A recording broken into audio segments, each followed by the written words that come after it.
रसूल ने एक फरमाया है कि अली की फजीलत सुनकर जिसका चेहरा गुलाब के फूल की तरह खिल जाए वही तो मोमिन है। अच्छा, जब नारे हैदरी की बात आ गई तो मैं एक बात कहता हुआ चलूं कि कुछ हजरात जो है पता नहीं क्यों दिल में अली के लिए इतना रखते हैं, कहते हैं कि अपनी मजलिसों में सिर्फ नारे हैदरी लगाते हैं, अपनी महफिलों में सिर्फ नारे हैदरी लगाते हैं। नारे तकबीर तो सुनने मिलता ही नहीं हमें, नारे रिसालत तो सुनते मिलता ही नहीं है, लेकिन सिर्फ नारे हैदरी लगाते हैं। क्यों ऐसा है, क्या वजह है कि सिर्फ नारे हैदरी लगाते हैं? तो जवाब दिया गया कि अली रसूल ने फरमाया अपनी मजलिसों को ज़ीनत दो अली इब्न अबी तालिब के जिक्र से, अपनी मजलिसों को जिक्र दो अली इब्न अबी तालिब के जिक्र से। इसीलिए तो हम अली की मजलिस में अली का नारा लगाते हैं। कहा नहीं, फिर भी तुम ना नारे तकबीर लगाते हो, ना नारे रिसालत लगाते हो, सिर्फ नारे हैदरी लगाते हो। तुम्हें चाहिए कि नारे तकबीर भी लगाए, नारे रिसालत भी लगाए। तो जवाब दिया गया, यही जवाब दिया गया था, हम अभी भी नहीं समझे। जब मुशरिकों को पहचानना होता है वहाँ नारे तकबीर लगाया जाता है, जब काफिरों को पहचानना होता है वहाँ नारे रिसालत लगाया जाता है, और जब मुनाफिकों को पहचानना होता है वहाँ नारे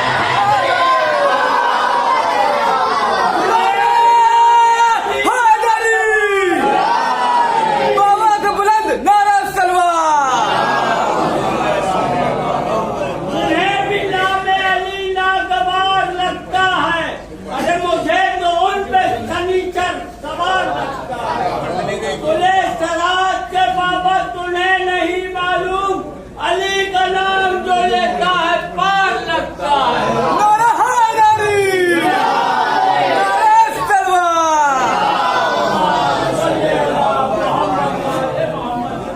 फिर कहा गया, क्या कहा गया? ये सलवात पढ़े मोहम्मद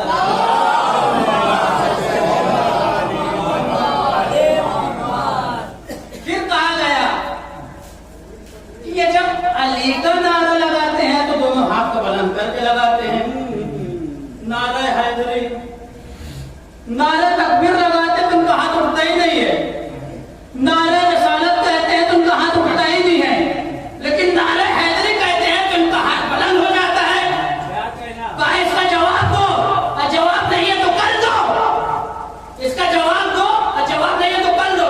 हमने कहा रुको, क्योंकि हम अली वाले हैं और अली वाले उधार नहीं रखते। अभी सुन के जाओ, हम अली वाले हैं, हम कर्जा नहीं रखते।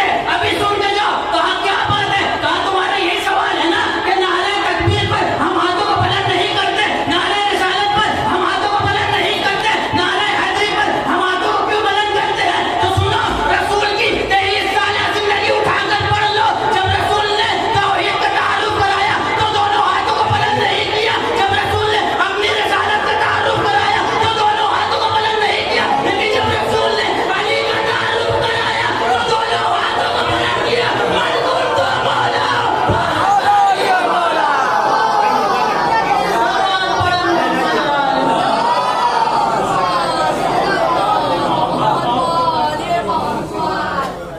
कहा दोनों हाथ जब हम बुलंद करते हैं कि हम अपने से नहीं करते, बल्कि तो रसूल की सुन्नत है। रसूल का दिन अगर दोनों हाथ बुलंद ना करते तो हम भी नहीं करते। अब एक बात आगे तो कहता हुआ चलो, बहलूल दानव कौन नहीं जानता? अक्सर आपने इनका तस्करा सुना होगा मजलिसों में, महफिलों में बहुत कम होता है, क्योंकि अली की फजीलत को बयान कर रहा हूँ। और जब अली का नाम आ गया तो बहलूल दानव के छोटा सा, बिल्कुल छोटा सा वाक्य है कि एक शख्स को बहलूल दानव अली की फजीलत सुना रहे थे। जब काफी देर सुना चुके अली की फजीलत तो वो शख्स कहने लगा, बहलूल मुझे अली की फजीलत अच्छी नहीं लगती। किनसे कहने लगा? बहलूल से। अरे बहलूल मुझे अली की फजीलत अच्छी नहीं लगती। तो बहलूल ने फौरन जवाब दिया, अम्मा तुम्हारे चेहरे पर मुझे ये कान अच्छे नहीं लगते। सलमान पढ़े मोहम्मद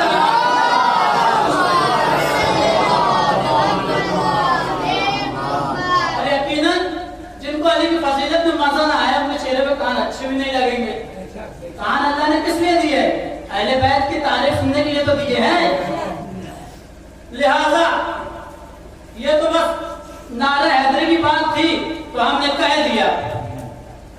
कुछ तकरीरें जो है नारे हैदरी पे भी होनी चाहिए कि क्यों नारा लगता है, क्या है, किस वजह से है। अब मैं अगला जो जुमला पढ़ने जा रहा हूँ खुसूसन मरहूम के लिए जिनके नाम पे मजलिस है। वैसे तो पूरी मजलिस उन्हीं के नाम पे है, मजलिस तो इमाम हुसैन के नाम पे होती है, लेकिन इसारे सवाब मचाया था मरहूम को। लेकिन अब जो मैं जुमला पढ़ने वाला हूँ खास मरहूम के लिए पढ़ रहा हूँ ताकि ये जुमला मरहूम को हदिया हो जाए। अली की सखावत को कौन नहीं जानता? अली की सखावत को सब जानते हैं। जहां सखावत की बात आती है वहां हातिम ताई का नाम भी आता है, लेकिन मुझे हातिम ताई का किस्सा नहीं सुनाना है। आप लोगों ने सुना नहीं सुना, लेकिन आप सुनिएगा। जंगे खैबर से अली की सखावत सुना रहा हूं। जंगे खैबर से जब अली मदीने की तरफ रवाना होना चाहते थे तो कुछ लोगों ने अली को ऊंट हिबा किया, गिफ्ट में दिया, तोहफे में दिया। दो रिवायतें मैंने पढ़ी है कि एक रिवायत मुताबिक अली के पास 70 ऊंट हो गए, एक रिवायत मुताबिक 100 ऊंट हो गए, और हर ऊंट पर जवाहरात लादे हुए थे और कुछ ऊंट पर खाने पीने की गजा लादी हुई थी। अब अली जो है जंगे खैबर से मदीने की तरफ जाने लगे, और जब से मदीने की तरफ जाने लगे तो रास्ते में एक शायर की आवाज अली ने सुना। सखावत सुना रहा हूं। रास्ते में एक शायर की आवाज अली के कानों तक आई, है कोई अल्लाह का बंदा जो इस गरीब का पेट भर दे? है कोई अल्लाह का बंदा जो इस गरीब का पेट भर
जिनके अमाल नहीं होंगे, जिनकी नेकियां इतनी नहीं होंगी, तो जब अली से कहने वाला कहेगा कि अली मैं आपका चाहने वाला हूं,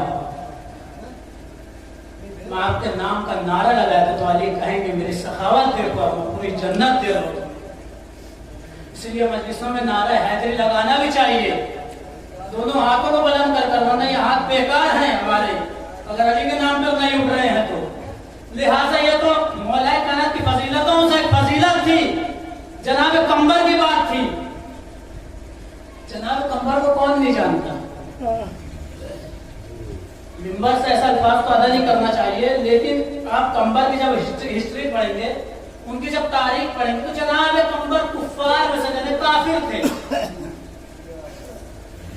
उनका नाम फत्ताह था। कंबर का नाम जब काफिर था तो उनका नाम फत्ताह था, और बहुत बड़े बादशाह के बेटे थे। जनाब कंबर बहुत बड़े बादशाह के बेटे थे, लेकिन नाम जब काफिर था तो फत्ताह था। लेकिन कंबर के वालिद का जब वफात पा चुके, मर गए, तो कंबर के जो चचा थे, अश्कबूस नाम लिखा गया किताबों में, अश्कबूस सारी सल्तनत अपने हाथों में ले ली। तो फत्ताह ने एक मर्तबा कहा, चचा मेरा बाप मर गया तो हुकूमत मेरे हाथों में आनी चाहिए, ये हुकूमत मेरे हाथों में आनी चाहिए।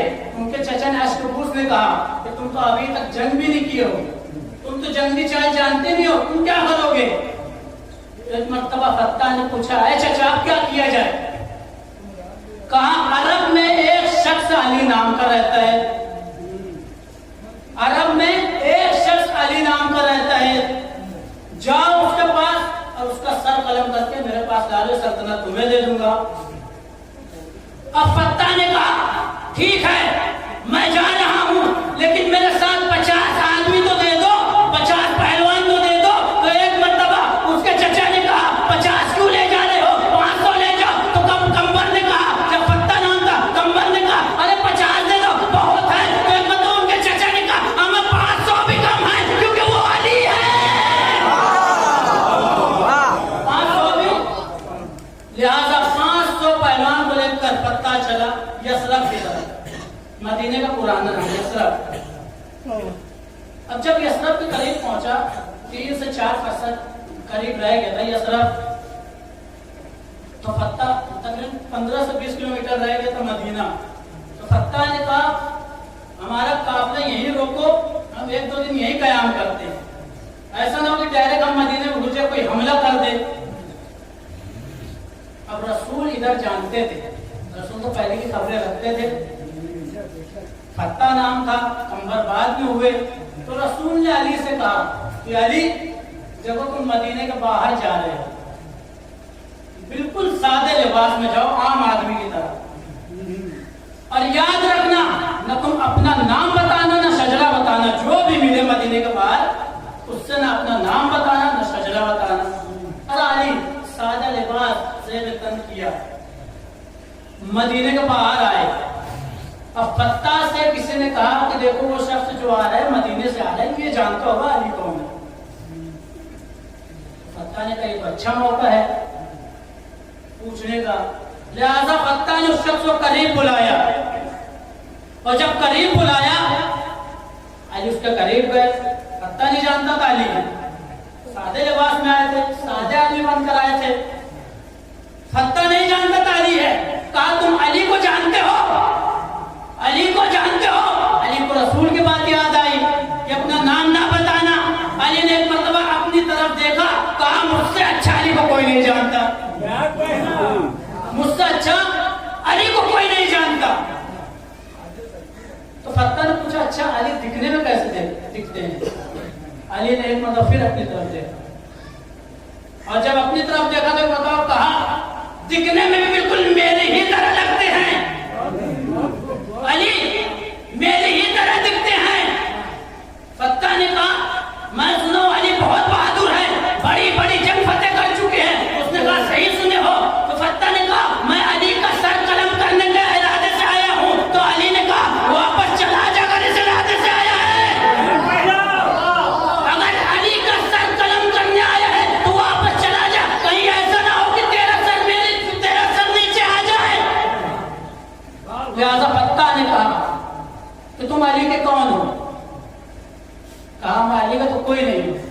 बस अली को जानता हूँ और मुझसे बेहतर अली कोई जानता नहीं। तो फत्ता ने कहा अली जंग कैसे करते हैं, अली जंग कैसे करते हैं? तो अली ने कहा आओ तुम मेरे साथ जंग कर लो, अगर तुम मुझसे जीत गए तो तुम अली से भी जीत जाओगे, अगर तुम मुझसे जीत गए तो अली से भी जीत जाओगे। एक मतलब फत्ता ने अपनी तलवार निकाली, अली ने बासानी उसके हर वार को रोक लिया। अब जैसे ही रोका एक बार अली ने किया, उसकी तलवार जमीन पर गिरी, फत्ता के गिरेबान पर अली ने हाथ डाला और आसमान पर उठा दिया। जैसे ही आसमान से हवा चली फत्ता डर गया, एक मतलब अली ने उसको नीचे लेटा दिया, पटका नहीं नीचे लेटा दिया, अपनी जुल्फ़िकार निकाली, अरे फत्ता कलमा पढ़ लो वरना ये अली तेरा सर कलम कर देगा।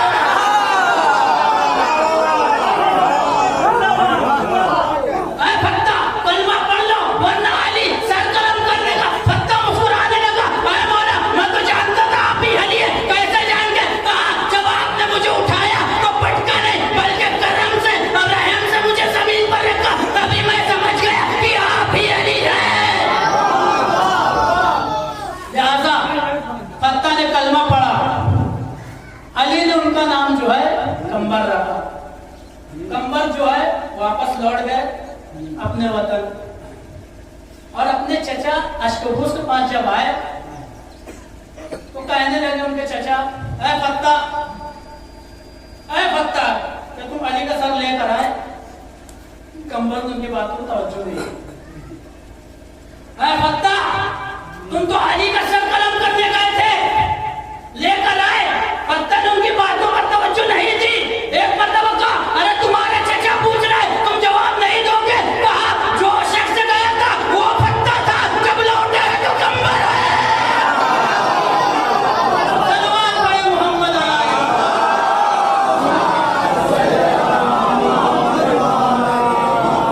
अब कंबर जो है अपने चचा के पास से निकल कर अली के गुलामी में जाने लगे। तो एक मतलब उनके चचा ने कहा, अशकबूस ने कहा अरे कंबर तुम सारी सल्तनत छोड़कर जा रहे हो। तो एक मतलब कंबर ने कहा अरे चचा ये दुनिया की सल्तनत एक धोखा है, अरे असली सल्तनत तो अली के कदमों में है।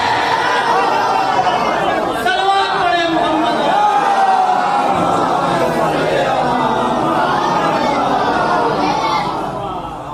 तो ये अली के एक सहाबी थे कंबर, जंग खैबर से जब लौट रहे थे तो सखावत का आलम दिखाया। लेकिन जंग खैबर से पहले तो मैं मंजर सुना दूं।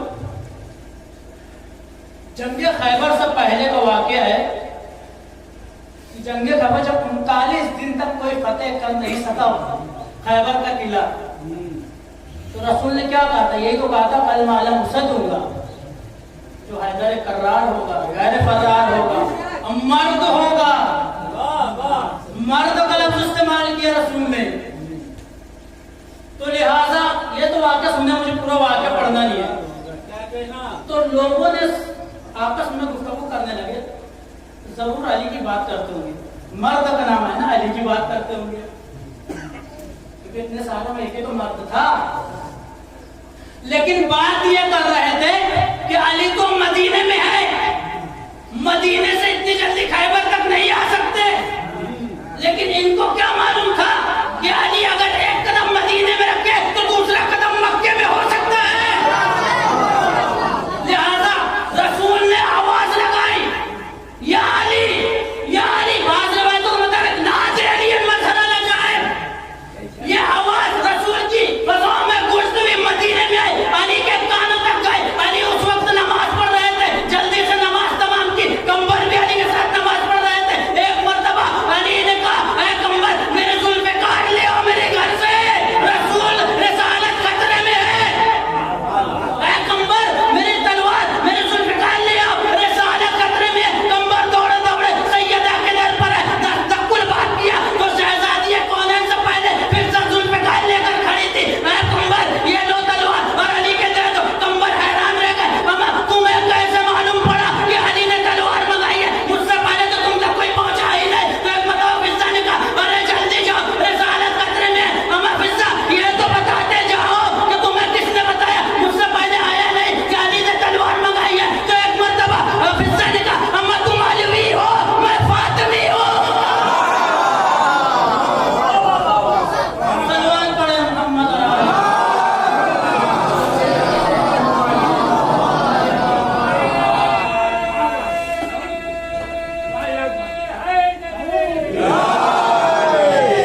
सवारी का आखिरत में होगा। अली तुम जमीन की खबर रखते हो, मैं आसमान की खबर रखती हूँ। लिहाजा कंबर लेकर तलवार आए और अली खैबर में पहुंचे। तो ये एक खैबर का मंजर था। जनाब कंबर जो सहाबी थे, अगर उनके बारे में आप हिस्ट्री पढ़े, उनकी तारीख पढ़े, आपको ये अंदाजा होगा कि अली किस कमाल पर फायज थे, सिर्फ कंबर की वजह से। कंबर मालूम है। अच्छा, मौलाए कायनात इसलिए कहते हैं ना, जब अपनी मजलिसों में बैठो तो मौला का जिक्र करो तो एकदम गौर से सुनो कि अली के बारे में क्या बताया जा रहा है, क्या बताया जा रहा है। आज दुनिया ये बात कह के इनकार करती है कि रसूल के बाद अली खलीफा है ही नहीं। रसूल के बाद अली खलीफा है ही नहीं। लेकिन मैं एक जुमला कहता हुआ चलूं कि रसूल के बाद जो अली को खलीफा मानता है वो रहमान वाले हैं, और जो अली को खलीफा नहीं मानते वो शैतान वाले हैं। कह दीजिए आप कि रसूल के बाद बिना फस्ल अगर अली को जो खलीफा मान रहा है वो रहमान वाले हैं, जो नहीं मान रहे वो शैतान वाले हैं। अम्मा सामने वाला तो गजबनाक हो जाएगा, मुझे शैतान कह रहे हो, मुझे शैतान वाला कह रहे हो, मैं अली को खलीफा नहीं मानता, मुझे शैतान वाला कह रहे हो। अम्मा तुम पढ़ो नहीं, आदम की हिस्ट्री पढ़ो। जब अल्लाह ने कहा इन्नी जाइलुन फिल अर्ज़ि खलीफा, मैं जमीन पर एक खलीफा बनाने वाला हूँ, तो इब्लीस अज़ाज़ील नाम का यही कहा कि मैं ऐसे खलीफा को नहीं मानता, अज़ाज़ील से शैतान हो गया। अब अली को जो खलीफा ना माने वो शैतान वाला, जो माने वो रहमान वाला। सल्लल्लाहु अलैहि मोहम्मद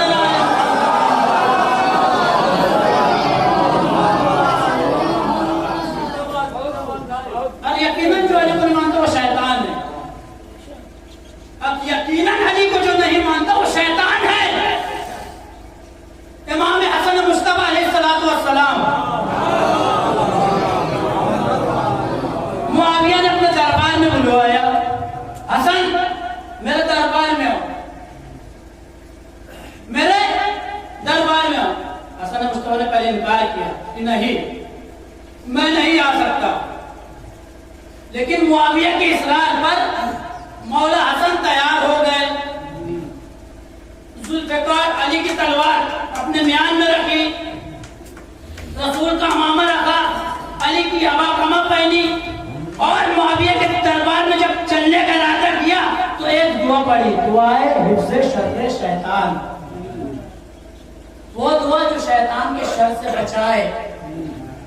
तो हसन के साथ एक गुलाम भी था, उसको गुलाम कहने लगा, अरे हसन मुस्तफा, अरे मेरे आकाज़ादे, आप साहब दुआए हिफ्ज़े शर्रे शैतान क्यों पढ़े? आप तो मुआविया के दरबार में जा रहे, मुआविया तो इंसान है, आप दुआए शर्रे शैतान क्यों पढ़े? तो एक मतलब हसन मुस्तफा ने यही जवाब दिया कि मैं दुनिया वालों को यही तो बचाना चाहता हूँ कि जो अली का नहीं वही तो शैतान है।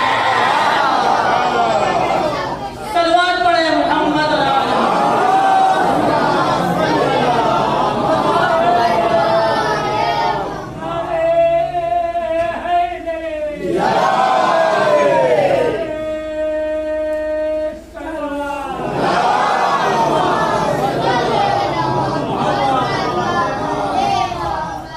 बड़ी एहतियात से जाया करते थे। ऐसा नहीं कि मुआविया के दरबार में हसन मुस्तफा जब दाखिल हुए हैं तो अपने नालैन उतार दिए, नहीं, बल्कि नालैन के साथ आए। और जब नालैन के साथ मुआविया के दरबार में दाखिल हुए हैं तो एक मतलब यजीद खड़ा था। यजीद ने कहा, अरे अली के बेटे हसन, तुम दरबार में नालैन पहन के आ रहे हो, अरे नालैन उतार दो। तो हसन मुस्तफा ने यही जवाब दिया था, ये अहले बैत का पैर है, नजीस फर्श पर नहीं पड़ते, जिस फर्श पर नहीं पड़ते। यकीनन कहते ना, अपने घर में अगर से कुछ शराब पी रखा ना, पूरा घर में नफरत है, पूरा घर नजीस है। और मुआविया यही तो करता था, यजीद शराब पिया करते थे, खरीदो फरोख्त थी उनके घरों में, शराब बेची जाती थी, शराब पी जाती थी, इसीलिए उनका पूरा दरबार नजिस था, उनका पूरा जसद नजिस था। और जब किसी का जिस्म नजिस हो जाए ना, फिर वो इमाम को पहचान नहीं सकता। ये जो रसूल के बाद क्योंकि आज जुमा है, जुमा की नमाज उसके बाद एक और मजलिस है। रसूल की शहादत के बाद जो लोगों ने अपने आप को नजिस कर लिया था शराब पी पी कर, उन्होंने अजमत ज़हरा को नहीं जाना, उन्होंने सैयदा की अजमत को नहीं जाना। यहाँ फातिमी है, दो रिवायत है ना, रसूल के वफात के 75 दिन के बाद सैयदा की वफात हो गई, या दूसरे 95 दिन के बाद, कल की जो तारीख हो 75 दिन वाली है शहादत की। लिहाजा रसूल की शहादत के बाद जब लोग सैयदा के दर पर आए हैं, यही कहा है कि अली को बाहर निकालो, हम उनसे बैअत ले लिए। सैयदा ने कहा कि तुम फरमान रसूल भूल गए, या तुम फरमान रसूल भूल गए, रसूल के बाद तो अली का हक है और तुम अली का हक छीन रहे हो। कहा सैयदा हम तुम्हारी ये बात सुनना नहीं चाहते, अली को बाहर निकालो वरना हम ये दर चला देंगे। एक मरतबा सैयदा ने यही जुमला कहा था कि क्या कह रहे हो, अरे वो